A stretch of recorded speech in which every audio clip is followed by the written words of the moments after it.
তো hello guys, আজকে আমার মা বাবা আমার একটা জিনিস দিয়েছে, সেটা দেখে তো অবাক হয়ে গেছি আমি। আমার যা পছন্দ এসেছে। আজকে আমি গানের ক্লাসে গেছিলাম, এর জন্য আমি রেডি হয়ে আছি। আমি দিলাম না ডান্স, ডান্স করলাম, তো ইউটিউবে দিয়েছি, তোমরা ওইগুলো দেখবে, ঠিক আছে? আর আগে দেখার আগে তোমরা লাইক সাবস্ক্রাইব করে দাও, তাহলে আমি দেখিয়ে দিই সেই গিফটটা।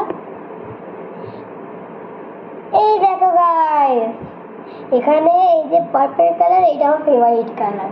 তো এখানে দেখো, এইটা হচ্ছে ডায়মন্ড, আর এইটা যেটা দেখতে পাচ্ছ এটা সোনা। আমি দেখে তো অবাক, I don't believe it, I like this. তো চলো আমরা পরে দেখি কেমন লাগে আমাদের। হালকা মনে একটু শুনি।